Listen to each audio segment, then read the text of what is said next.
Hello, everyone, and welcome back to Plain Talk. I'm your host, AJ Rivera, and today I'm joined by Senate candidate Brandon Dean. Mr. Dean, how are you doing today? I'm well, thank you. Well, we're excited to have you here on our show. Let's get right into it. Can you tell us a little bit about yourself and about why you're running? Well, I think as balanced as I can be in conveying my readiness and my experience in the United States Senate, I could begin with the work I did as a student and now as a continuing student at the premier HBCU in this country, where I worked in student government, worked with young Democrats, had an opportunity to have the mentorship and guidance of the likes of the late Mayor Marion Barry, of Mayor Sharon Pratt Kelly, having numerous audiences with Andrew Young, Shirley Franklin, receiving the Edward Brooke Award for service and leadership. Edward Brooke being a premier African American who became the United States Senator from the state of Massachusetts. Studying Hiram Rhodes Revels, the first African American in American history to join the United States Senate, as well as Carol Moseley Braun, the first African American woman. I served as mayor for Brighton for 11 months. In 2016, 2017, I was elected by a majority without a runoff. It inspired a conflict, or it inspired a case study in voting rights and ballot access that was unprecedented. I don't think there's ever been a case in this country where an elected mayor, a sitting mayor, had an election overturned as a result of the disqualification of votes by qualified electors. And so that was unique and inconvenient and troubling, but it's a part of why I'm advocating so firmly now as a candidate for the United States Senate for ballot access, for equity and electoralism. It's just my full life experience. It's just my full life experience, and it's relevant to why I'm doing this now. Right. So what separates you from the other Democrats that are running for the Senate seat?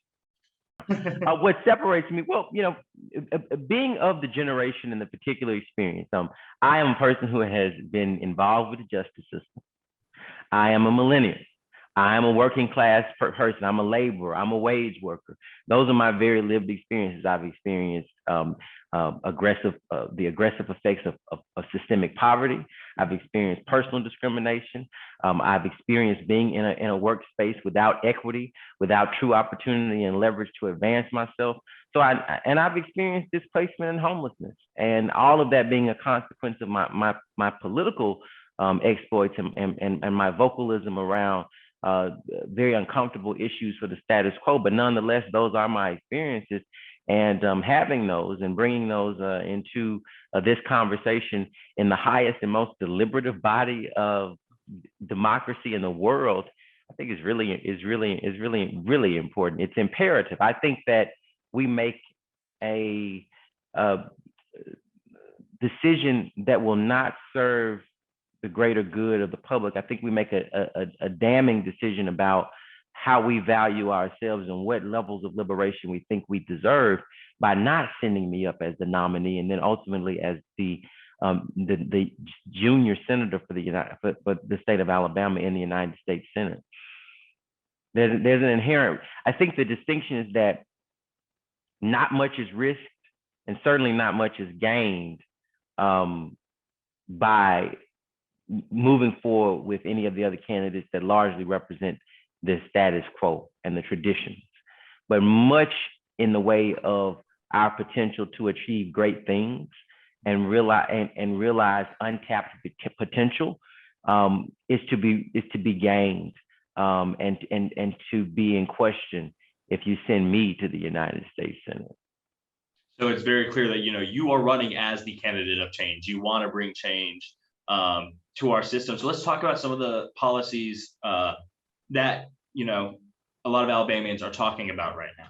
So first off, I want to focus on obviously the past 2 years. Our nation as a whole has been hit by this pandemic. We've been greatly impacted by COVID-19. We are starting now to return to normalcy. We're starting to see a lot of stuff return to those pre-COVID levels. What would you do looking back now on the past 2 years? what would you have done differently or kept the same if you were in that position in the U.S. Senate? In the United States Senate, I certainly would have supported much of the legislation that came through the Biden administration.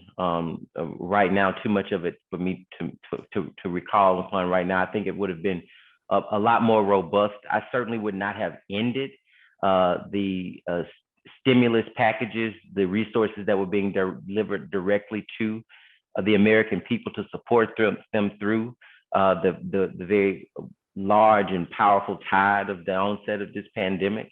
I think that program was too short-lived, and I think that we did undervalue the benefits of having essentially delivering basic income and safety net resources to American people, particularly the poor and the working class. So I think that we erred. The Democratic Party, the administration erred in its premature cancellation of those programs. Obviously, the student loan argument, I'm someone who carries somewhere between $50,000 and $55,000 in student loan debt. A cancellation of that debt would be quite meaningful to me. I just read yesterday about how the idea of going to college, being a college graduate, was supposed to close the racial wealth gap. Well, all the data that we have in front of us right now shows that the racial wealth gap is widening even for those who have college degrees and degree attainment at any level. So interesting there. In terms of addressing the actual COVID-19 transmission and the numerous variants that came out following the spread of this contagious disease, I don't know, as a non-scientist, that's not my curriculum, what firewalls I would have pushed or advocated for to prevent the spread of the disease. But I do think that that largely we attribute the way that this became sort of an unmanageable situation to the failure of the previous administration, President 45. So I don't think there was much that could have been done outside of advocacy and agitation at the United States Senate while Donald Trump was in office. But certainly under the Biden administration, I think that we didn't go far enough to make the American people feel very comfortable staying at home, and that they would be safe there, and that they could attain some type of a meaningful safety net and assurances and securities by just doing what was principally the right thing to do, which is just laying low until we figured out what this thing was and how we could stave off its worst consequences. I think we still haven't gotten to that point. And the evidence of that is showing up in the deficits that public transit is running all over the country, the conflict between workers and employers around wages and around telework and reducing the work week. Well, we don't have that conversation really at a level that's mature and progressive, because I think the Biden administration was not persistent in helping the larger public understand, people who were affected by the pandemic and who were not, understand the consequences and sort of the sticking points that came about as a result of this episode, this very unexpected crisis in world history. So I know you brought up student loan policies, and that brings us right into our next topic. So Eagle Eye TV, we are a college news station. We're run by students. Our primary audience is the Auburn student body. What are your policies and beliefs that would directly impact college students? I'm a HBCU, a friend of HBCUs, and that is my academic experience. Yeah. But that is not to say that I'm not a friend of state institutions and what we describe as primarily white institutions, predominantly white institutions, PWIs, state institutions, private institutions around the state of Alabama. I believe in education. I believe in the principal social and academic value of a college experience. That was something that my father insisted upon for me. Although he did not complete degree attainment, he was a student in his young life at a time where most men of his generation were being sent to the Vietnam War, for which he benefited from President Johnson's I wouldn't say cancellation, but essentially no longer requiring young men to be shipped into war zones after a certain point in the Vietnam conflict. But nevertheless, I want to continue the robust investment in institutional power, growing financial resources and capital on university campuses inside of systems like the University of Alabama school system, Auburn system, all of our institutions that contribute to the education of people from around the country and people within our state. Obviously, I want to make those institutions more accessible, however, to groups that have historically been disenfranchised because of economic reasons, because of race, because of ability to have access to these institutions for higher learning. So where we can use federal resources in the way that our outgoing senior senator has so ably steered resources toward institutions of preference, I want to cast a wider net with a more principled and with a more collectivist lens, I should say, around who those resources benefit. I think that building infrastructure, building the offerings in terms of the campus capacity to educate, to house, just structure, just facilities alone matters a whole lot. But beyond that, you have to invest in the people and the students in the communities that you want to see reflected on your university campuses. And right now, I don't think that's been the goal. I don't think that has been the focus, even at the federal level. Although the gifts have been generous, I think that in many ways they represent to communities like mine a Trojan horse. I'm not familiar with what the latest facilities or infrastructure projects are on Auburn University's campus, but if they reflect anything like the University of Alabama, they have been substantial. They've been significant. The raising of STEAM or STEM systems or facilities that support scientific research and development, that's remarkable. It's just really important to me that we continue to fill those facilities up with a cohort, with a grouping of thought leaders, of identities that have historically been underrepresented. But I intend to be a true advocate and a true friend for all of the universities and colleges around our state.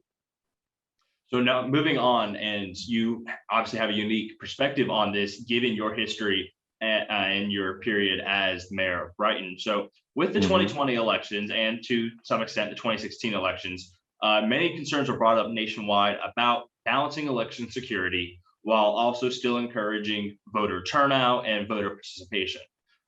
If elected to the Senate, what would you do regarding balancing elections while still encouraging turnout? Well, again, a phenomenal question. What concerns me is the number of people who still don't have access to ballots. When you are incarcerated and you have not been convicted of a crime of moral turpitude, whether you are being held on bond or whether you're being held on a sentence, but for a crime that is a misdemeanor or a misdemeanor felony that, again, is not a crime of moral turpitude, well, you still have the right to vote. But there are very few organizations that are actually out there advocating for people to have that access. Another concern I have is that the very intentional effort, I see this in the Democratic Party. I'm certain that it's not unlike what's going on in the Republican Party, but the insistence on ensuring that voters have a limited amount of information as it relates to who they should be voting for and what policies they should be expecting and supporting, right? So unfortunately, we have that culture where a lot of our elders in our communities are targeted with things like sample balloting that tells them which direction to vote blue no matter who, to vote for this group of candidates that have been endorsed by this organization. I think it's not only imbalanced, and impartial, but it's not only imbalanced and partial, but it insists that voters are not able to establish themselves as a civically robust, intellectually strong, inquisitive collective. And I think it does a great harm. I think it contributes to the sort of stagnant position that the Alabama electorate is in, where we have this very false perception that progressive candidates can't win, that Black candidates can't win, that people who come from various disciplines and life experiences will not be competitive at the state level. But just ensuring that these historically disenfranchised and low information groups are enfranchised, are supported in the most systemic ways and structural ways by our voting apparatus. and that the federal legislature, the United States Senate, the Congress, would advocate and produce policy that will protect them and ensure that information that strengthens the electorate is readily available. And I don't think that that's happening at this point in time. I think Brighton is evidence of that. We still have not had a federal inquiry into why 46 electors in Brighton had their votes thrown out. We still have not had an inquiry as to why the Alabama Secretary of State continues to say that we have the greatest increase in voter registration of any state in the union, and yet we know that there are between 400 and 500 or maybe even 600,000 electors in the state, most of them Black, who are not engaged, who are not registered, who are not active voters, and therefore not contributing to the outcomes of some of these very consequential elections. So still sticking with elections, and you hinted at this slightly, talking about, being a progressive candidate. Alabama, if you look at, who's represented us, especially at the federal level, historically, it's pretty Republican in the past few years. How has that impacted your campaign? Because, you are a Democrat, you're running as a Democrat nominee for the US Senate. How has that impacted, your campaign? I'm not really affected by the culture of evangelicals or far right conservative Republicans. They don't see me. They don't see my candidacy as a threat. They don't see my existence as an agitator, as a factor. The problem I have is, which is often not spoken, is that not only do you have a history of conservative right-leaning viewpoints occupying these critical offices, but even the few Democrats that have and do still remain in critical state offices or even local offices take on a much more moderate perspective of issues. And that includes many of our Black elected officials. I am not a moderate. I am a collectivist. I am progressive on social issues, economic issues. I come from an experience of poverty, so I advocate exclusively for the poor. I advocate for policy that specifically affects Black people. And I am not in generous company when it comes to those issues. Most of my Black counterparts in the state legislature or in other mayoral positions or running for a public office at the state level, they are not tied to issues that specifically affect the most disenfranchised constituencies. They deal with rising tide, colorblind, rainbow coalition policies, which is not a priority for me. I think that if we specifically affect outcomes for the most marginalized and most disaffected constituencies, that we have greater outcomes for everyone. But I think we have to start with micro-targeted policies, micro-targeted programming and legislation that makes a seismic impact in the lives of those people. So it's not the Republicans, it's not the tradition of Trump Republicans or Bush Republicans or conservatives and even evangelicals that is affecting, that's creating the largest amount of noise around my candidacy, but rather it's being in conflict with the moderate politics of the Black community, Black community's elected officials. Because I wouldn't say that that's representative of the Black community, but I would say the Black community's elected officials, business leaders, take on a much more moderate approach to our politics, which I think is negligent and disingenuous. Well, Mr. Dean, that's everything that I have prepared for you. Is there anything else that you would like to talk about today? Well, it's important to me to get very familiar with the students at Auburn University. In that I am not a student there, I tend not to spend a lot of time on the campus, but I'm always excited to be in that atmosphere. I think that from a constituent basis, I identify more so with the culture of the university campus than any other enterprise, the business community, or even large political social circles. I just thrive in a campus environment. So I look forward to being a senator, but also being a true ambassador at a graduated level for what's happening on university campuses and what students thoughts are leaning towards and what your policies. You will find in these campaigns that the most progressive spaces in any constituency, even a hardened conservative environment like Alabama, and in some cases, again, moderate environment, universities tend to reflect the most imaginative and thought fulfilling of communities and constituencies all around. So that's exciting for me. And I think that if I can get a coalition of university students and university faculty to believe in what we're doing, that we could essentially overturn the trends of electoral history in our state and send a millennial, a justice-involved citizen, a advocate for niche issues of historically marginalized constituencies to the United States Senate to center Black policy, to center anti-poverty policy, to center poverty policy around infrastructure, around developing this nation to be the best and highest ideal of democracy that it possibly can be. And that may sound like a pipe dream because we're so far off from that in the culture of Washington, D.C. or Montgomery politics or City Hall politics, but you can only have hope up until the point that you determine that there's nothing to be gained. And I don't know. I'm not here to inspire false hope. Let me be very clear about that. Alabama is a damning situation. It is a political hellscape.